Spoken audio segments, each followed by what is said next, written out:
Assalamualaikum warahmatullahi wabarakatuh. Bismillahirrahmanirrahim. Alhamdulillahi rabbil alamin. Wassalatu wassalamu ala asrafil anbiya'i wal mursalin wa ala alihi wa ashabihi ajmain. Rabbis rahli sadri wa yassirli amri wahlul uqdatam min lisani yafqahu qawli amma ba'du. Pemirsa yang saya hormati dimanapun berada, Allah menciptakan manusia hanya untuk beribadah kepadanya. Seperti firman-Nya, A'udzubillahi minasyaitonirrajim, Bismillahirrahmanirrahim. Wa ma khalaqtul jinna wal insa illa liya'budun. Kata Allah, aku tidak ciptakan jin dan manusia kecuali hanya untuk beribadah. Definisi ibadah adalah ismun jami'un likulli ma yuhibbuhullahu wa yardahu minal aqwali wal af'ali adh-dhahirati wal batinati. Ibadah adalah sebuah nama yang mencakup seluruh ucapan-ucapan kita, perbuatan-perbuatan kita, baik yang nampak maupun yang tidak nampak, yang disukai dan diridhoi oleh Allah Subhanahu wa ta'ala. Pertanyaan kita adalah, sudah sejauh manakah ucapan-ucapan kita, perbuatan-perbuatan kita yang selama ini kita lakukan, apakah sudah menuju ucapan atau perbuatan yang diridhoi oleh Allah Subhanahu wa ta'ala? Kalau memang sudah, alhamdulillah, kita termasuk orang yang beruntung.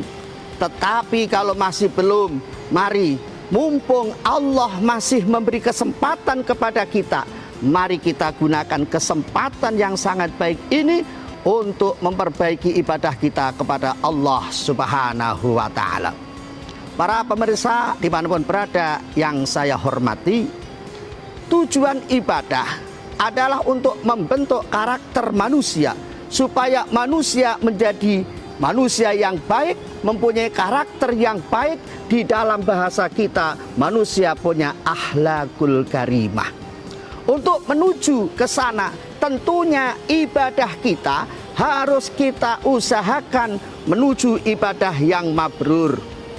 Kata-kata mabrur ini biasanya dipakai dalam ibadah haji, karena ada salah satu sabda Rasulullah yang berbunyi, Al-hajjul mabrur laisa lahu jazaun illal jannah. Haji yang mabrur ini tidak ada balasan kecuali surganya Allah Subhanahu wa ta'ala. Kenapa kata-kata mabrur hanya dipakai dalam ibadah haji? Tentunya kita bisa menganalogikan, kita bisa merasionalkan bahwa kalau rukun Islam yang kelima, rukun Islam yang kelima itu adalah haji, maka kalau dikatakan haji itu harus mabrur, maka harus diusahakan yang pertama juga harus mabrur, yang kedua juga harus mabrur, yang ketiga juga harus mabrur, yang keempat juga harus mabrur, baru yang kelima kita akan dapat haji yang mabrur. Syahadat kita harus mabrur, sholat kita harus mabrur, puasa kita harus mabrur, zakat kita harus mabrur, baru kita akan mendapatkan haji yang mabrur. Lalu bagaimana tanda-tandanya ibadah yang mabrur? Ada 3 tanda, ada 3 alamat ibadah kita bisa dikatakan mabrur apa tidak. Ini apabila sesuai dengan 3 tanda. Yang pertama adalah thayyibul kalam. Tanda ibadah kita yang mabrur yang pertama adalah thayyibul kalam. Artinya thayyibul kalam adalah omongan yang baik, omongan yang fasih. Karena salah satu ciri penduduk surga ini adalah lisanun fasih, yaitu omongan yang fasih. Omongan yang fasih ini adalah omongan-omongan yang teratur, omongan-omongan yang selalu baik, tidak pernah menyakiti hati orang lain, tidak pernah menyinggung perasaan orang lain, tidak pernah menfitnah orang lain. Ini namanya omongan-omongan yang fasih. Maka ada pepatah Arab mengatakan, salamatul insan fi hifdzil lisan. Selamatnya manusia tergantung dalam menjaga lisannya. Kita harus sadar bahwa lesan ini ada dua. Ada lesan yang bisa bicara, ada lesan yang tidak bisa bicara. Namun kadang-kadang yang lebih ganas, yang lebih berbahaya, ini adalah lesan yang tidak bisa bicara. Contohnya kayak apa? Contohnya kayak jari kita ini. Jari kita ini kadang-kadang bicara sesuatu yang tidak baik. Dengan cara apa? Ikut mengeser berita-berita yang kurang benar. Ikut mengeser berita-berita yang kadang-kadang tidak dibenarkan. Ini jangan sampai terjadi pada keluarga kita dan pada diri kita. Ini yang pertama. Ciri yang kedua, ibadah kita dikatakan mabrur. Ciri yang kedua adalah it'amut ta'am. It'amut ta'am makna secara bahasa ini adalah memberi sedekah, memberi makanan. Tetapi makna secara luas, it'amut ta'am ini adalah kita sebagai manusia, kita sebagai ahli ibadah harus punya jiwa sosial yang tinggi. Karena manusia adalah merupakan makhluk sosial, maka diharapkan kita supaya punya jiwa sosial yang tinggi. Dari mana ini kita ambil? Ini kita ambil pelajaran dari ibadah kita, dari sholat kita. Sholat itu ada rukun yang namanya sujud. Kalau kita amati sujud itu antara kepala dengan kaki jadi satu di bawah. Maksudnya apa? Hai orang yang ahli ibadah, hai orang yang beriman, hai orang Islam, suatu saat kau jadi orang atasan harus ingat sama bawahan.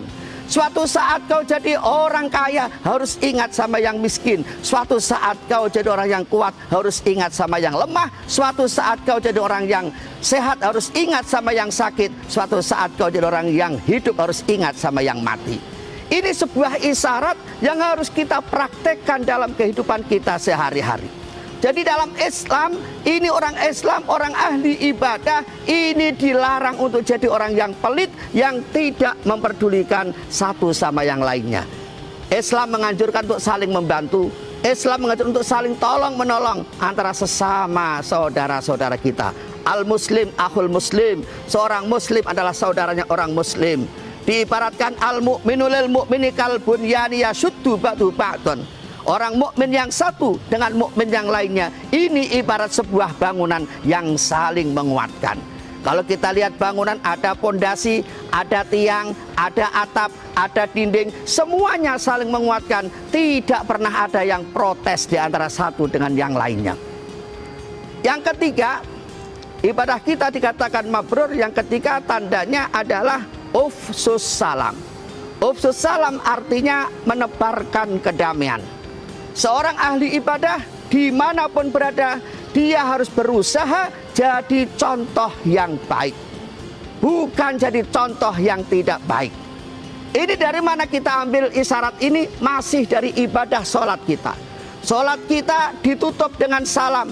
Assalamualaikum, noleh ke kanan. Assalamualaikum, noleh ke kiri. Maknanya assalamualaikum adalah saling mendoakan. Semoga keselamatan tetap pada kalian. Kita noleh ke kanan, noleh ke kiri, lalu jabat tangan ke kanan, jabat tangan ke kiri. Maksudnya apa? Hai orang ahli ibadah, di luar masjid sana, kau punya masyarakat. Di luar masjid sana, kau punya tetangga. Yang mana kita harus berbuat baik, berbuat rukun sama tetangga kita. Kalau kita tidak berbuat rukun sama tetangga kita, maka kita akan diancam. Kita akan melanggar apa yang disampaikan oleh Rasulullah Sallallahu Alaihi Wasallam. Man kana yu'minu billahi wal yaumil akhir fal yukrim jarahu. Siapa saja orangnya yang ngaku iman kepada Allah, yang ngaku iman kepada hari kiamat, hendaklah dia berbuat baik sama tetangga. Lalu siapa tetangga itu? Di dalam kitab Qawaid yang diterangkan, tetangga adalah batasan tetangga adalah ke kanan 40 rumah, ke kiri 40 rumah, ke depan 40 rumah, ke belakang 40 rumah. Ini yang harus kita jaga kerukunannya. Lalu bagaimana sikap kita? Kalau memang itu berat, minimal 4 ke kanan, 4 ke kiri, 4 ke belakang, 4 ke depan, 4 ke belakang. Ini supaya kita jaga kerukunannya. Sehingga kalau kita sudah bisa menjaga kerukunan itu, maka hidup kita akan terasa ada manfaatnya, manfaat untuk diri kita sendiri, manfaat untuk keluarga, manfaat untuk masyarakat sekitarnya, dan manfaat untuk bangsa dan negara kesatuan Republik Indonesia.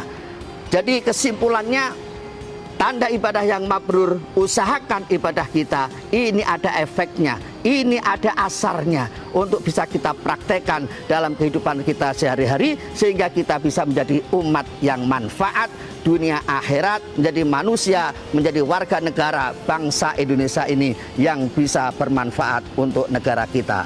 Mudah-mudahan ini ada manfaatnya untuk kita semua, dan saya ucapkan terima kasih kepada FMC yang sudah memfasilitasi kita sebagai wasilah untuk menyampaikan dakwah kita. Amin ya rabbal alamin. Wallahul muwaffiq ila aqwamit thoriq. Wassalamualaikum warahmatullahi wabarakatuh.